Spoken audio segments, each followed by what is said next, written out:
What's up there, Workforce? Chris here with Work To Game, and I am here in Vegas. I have caught up with Brian. He is down spending some time with his family, and I am up here in the room having been up for way too many hours, and I'm just getting pumped about Fanfest. Now, I don't have any intro or anything. I'm editing on the fly here, so just imagine the intro plays now. All right, so I have looked over the schedule and I've looked at where the Q&A is going to fall, and then, Brian kind of mentioned there might be other chances to ask questions throughout the weekend, but don't expect it. And so based on that, I kind of wrote down 14 questions that I wish I could ask about Final Fantasy XIV. I don't have them in any particular order. The first couple are definitely heavy hitting because if I do get a chance to ask a question, I would prefer one of those to be it. But I wanted to kind of go over the 14 before the weekend, talk about the answers I kind of expect, and in that way at the end of the weekend we can go back and look at these, and say, okay, are there other questions I should have asked? Are there questions you guys wish you could ask down there in the comments that we can keep an eye on? And did we get answers to any or all of these? So let's go ahead and jump in. So the first question is, we have seen a significant reduction in the amount of content per patch cycle this expansion to improve quality and offer dev time towards larger projects, yet all of the content added throughout Stormblood so far has not introduced a single piece of content that will remain relevant or fun to play through and during 5.0. What changes are you looking at making that will offer a form of horizontal progression or a sense of replayability where playing the same content over and over can offer a new experience? It's a wordy question, but it really has a lot to do with what Brian and I have talked a lot about lately, both offline and here with you guys. And it's that this game is currently very vertical progression oriented and not lateral, and that there isn't a sense of reward, even if those rewards were just you run a little faster in a certain zone out in the world, or teleports, you get an additional favorite destination. So the rewards, we can talk about rewards till we're blue in the face, and there's a lot of answers I'd love to see to this. Things like talking about a Savage Plus system for dungeons, where you take basically the deep dungeon modifiers and apply them to current dungeons, even if it's just current new dungeons moving forward in the 5.0 series, just establishing that where we can play them at higher difficulties, add modifiers to them, and gain some sort of additional reward for playing them over and over and over and over is a way to get to our weekly cap and really challenge ourselves with a small man type of content that is just something new to do, something new to in-game. So I'd love to see them kind of talk to one of those. Second question is, we have many great systems in the game that feel incomplete in their original vision. Squadrons, challenge logs, grand companies, chocobo leveling, retainers all feel that they pushed out an initial feature push and have failed to become a system so integral to the game that it could not be enjoyed without them. What plans are there to integrate these systems with each other or add on to them long-term interest that we could expect to use them patch over patch, expansion over expansion, making them worth investing in more than just a single playthrough? So I think there's a lot of great systems in this game. We talk about challenge logs, you talk about that little bingo card and all these things, and really, you talk about hunts, you talk about, there's so many fates. A lot of these systems almost overlap each other. Like, they're almost the same type of progression. Like, oh, I'm short on experience. Oh, go do leaves, or go do fates, or go do hunts. Like, why are those separate systems that are all seeming to compete to do the same task? So I would love to see those more integrated with each other. Maybe like one super achievement log or something that would really help you progress towards things with weekly achievements, seasonal achievements, something to help gamify the system to make sure that you're playing the game, and that if you do run out of content that you enjoy, that there's a reason to go back and try to play it again, get a new high score of some kind, get a reward for doing it faster or doing it more, instead of these just achievements where it's like, oh, you killed 10, bet you can't kill 100, you killed 100, bet you can't kill 1,000. It's very flat right now, and I think that they have a beautiful game with a lot of really neat systems, and I just want to have more reason to interact with them. So the next one is, Final Fantasy may be the single most beautiful game on the market. The zones are incredible, yet offer little more than beast tribes once you've completed your first playthrough. What plans are there to encourage new exploration of the world moving forward to build on our depth of interest and knowledge of these zones? I think that's a pretty straightforward question. I love the world. I just want to use it more. I'm trying to talk fast because these videos upload very slow on hotel internet. Eureka has been the most recent exploration in a lateral progression option for more of a grind to upgrade gear. This feels like a way to satisfy Final Fantasy XI players, yet instead seems to be leading to a resurgence in the community of people wanting to and finding time to play Final Fantasy XI. Even major streamers known as Ninja, not known for Final Fantasy content, are contributing to this trend. What is the plan for supporting 11 alongside 14, and what is the reason we have not seen a relaunch from the beginning of this game where we can replay through it as a remaster or just a restart? Once again, it's kind of asking, hey, you're seeing WoW Classic come out, Final Fantasy XI, I believe, is older, so like I feel like it would be logical that same desire is in this community, and so why have we not heard their kind of counter announcement? It'd be great if that was already planned for this weekend. The Q&A is later in the weekend, so this question could be answered. Don't expect it to be. 14 has one of the most unique and deep crafting and gathering systems of any major multiplayer title on the market. I try to start with a compliment because I really do love this game. So I'm questioning like why we can't make it better, not why it's not good in the first place. It's great. With the exception of housing, there is currently very little use for the gil a crafter can make. What systems are you considering to make a great drive to keep the gil on the server moving as opposed to piling up and being stashed for no good reason? Basically, when you talk about PvE progression, I think I've talked about this before. I know there's some other YouTubers, especially in the WoW community, that talk about this. You have PvE progression where you get gear so that you can take on harder content to get more gear, and it forms this loop, right? And money in an economy, if you study any basic economics, is only good when it's moving. It has no value on its own. It's just paper. It's just a number digitally. It doesn't do anything. What it does is it facilitates trade. It makes bartering and stuff take place faster, because now I don't have to find somebody that wants what I have for what they have. I can just take this currency and that transaction can end, and then I can take that currency to yet another third party altogether and buy what I want. And so unless currency is moving, it has no value. And so I would love to see them find a reason to have us either invest in our retainers or invest in better market boards or something like that, where there's these huge guild dumps that we're going to see something return, not just expensive mounts or expensive pets that are just one-time gold sinks, to help really fight the constant inflation that games like this have. 14 has one of the deeper UI screens and complex UIs to a player not familiar with the game. Even when using the market board, it can be cumbersome if you want to manage multiple listings or buy out the competition that's lowballing prices prior to listing. What changes can we expect to the UI in any aspect of the game, market board or otherwise, in the 5.0 expansion of Final Fantasy XIV? Pretty self-explanatory question.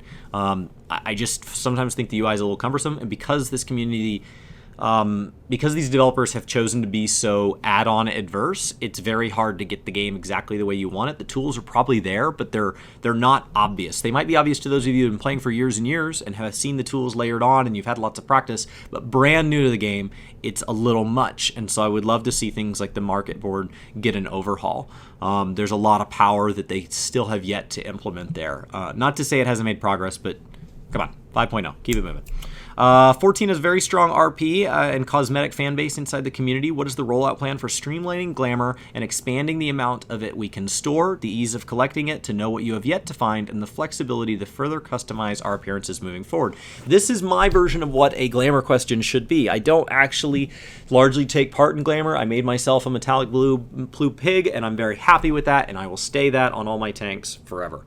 That's great. I mean, I might consider, I think there's a way to have dyes set to different classes, so I might try different metallic pigs for different tanks. But I'm not into changing my glamour with every holiday or anything, but I know people are, and a lot of times I see Q&A questions that are like, I want this one cape from Story to be dyeable. Can we get that? And so I wanted to put a question in here just kind of showing like, here's a little bit deeper question, and I'm sure you guys can also think of some very good ones that we can ask about glamour that would teach us where it's headed long term, not where it's headed within a particular piece of content. One of the amazing parts of Final Fantasy XIV is the story. I know you guys all know that I'm not the guy here on the channel that's super interested in story, but it is important to ask about when you're talking about 14. We basically get full-length feature films, as well as whole novels of side text available with constant updates. What plans are to make more of this skippable for new players that find it overwhelming to have to play all this first, or jump it with a jump potion? I'm writing these down so that we can first of all come back to him, but second of all, Brian and I get a chance to ask a question we can pull from this list, so that they can come back later. And what is the reason we cannot replay favorite missions over again or join our new friends on each and every quest along the way with some form of open world level sync to not sap their fun or experience? Story is very hard for a new player to want to, why don't you just play through this 100-hour game so that you can try the new PvP system with me? That's a hard ask. I feel like I'm running long here. Like I said, hotel internet uploads really slow, so the length of video here, I'm trying to keep it compressed if I'm talking quickly. Housing has been a pain point in this community for a long time. What changes can we expect during the 5.0 cycle beyond new wards to make this system more accepted by the community? This is things like pricing, availability, access to gardens for non-homeowners, etc. Not sure how to phrase that question better. I might try to reword it if we're going to get a chance to ask it. PvP, while growing in support, is still plagued with long wait times, poor matchmaking on some servers, and a lack of engagement by the community at large the majority of the time. What changes are you looking to make to improve the PvP experience and encourage more players to try it and make it closer to the level of polish we expect from your PvE content? I felt like that was a little hard-hitting. I rewrote it a couple times. I'm basically frustrated that every time I get on, I keep getting paired against the same players over and over, and that the wait times are really long, and that the rewards don't seem to be there, and there just doesn't seem to be this player interest. And I think if a lot of people would try it, it'd be really fun, but then you're like a chicken and an egg. So what are they going to do to break the cycle and make it fun? If the reason it's not fun is because nobody's engaging it, what are they going to do to give it that jump start? The in-game content feels like it is shifting away from the extreme hardcore players in 5.0 based on the 4.0 live letters so far. We now know that we're getting kind of our one hard piece of content. I think it was annual. So like it feels like they'll get away from hardcore, then they'll shift back to hardcore. And so right now it feels like we're in a section where we're kind of pulling back from hardcore to still pretty difficult content, but that kind of ultimate is dropping to annual. So the streaming numbers alone showed us streams to have in the U.S., not us, U.S. Streams of the game to have thousands and thousands of players watching this hardcore progression, so the interest is there. What plans are there for the 5.0 system to make sure that the game stays challenging for all players and has the true difficulty for those that can achieve it, even if most of us as a community may just prefer to watch? I think when they look at the engagement numbers and say, well, not that many people do this while it's considered progression, that doesn't mean that we don't like that it's there. I still think it has a place in this game, and I think that when you compare it to other games like WoW, for example, it's very easy to criticize and say, oh, that game's super easy mode because it doesn't even have like a hard mode. So like I think that if you're trying to convince new players, you have to have it there, even if they're never going to make it to that level. And I think that within the community, it's fun to see what other people can achieve. Like saying, well, I don't want the NBA because I'm not that good. I'll just play basketball at my local rec center. Like, it's still fun to see what those people can achieve, even if it's a very small percentage of the population. So I think it's important to the community to have content that's that challenging. The Mac client runs substantially poorer than the PC client or PS4. When can we expect a proper Mac client that runs as well as the PS4 or PC client? It's a port. It's run worse and worse. I have made videos saying I liked it. I have made videos saying be cautious. There are tons of videos here on the channel about me playing on Mac. I currently have the Mac and PS4 client. I only boot up the Mac client if I am wanting to check on something while I'm playing Xbox on my TV. That's it. My PS4 is, and honestly with a capture card, I can just push the PS4 to my computer anyway. So like my Mac client just runs like junk now, and it's gotten worse with every patch. And so I just want to know when in there it's not going to be some lazy wine wrapper or whatever they did, and an actual properly built client to support that community. The current level reward for tanking is only helpful when you need experience or gear progression, right? You're hitting your weekly cap, you need actual gear from the dungeon. That's all it's good for. The materia, all that stuff's a joke. Once those are done, there is no benefit to run roulettes as a tank. What systems are you considering as ways to further make sure that tanking, or whatever role is the adventurer in need, is encouraged to do it, even if they are level capped and already capped on weekly currency?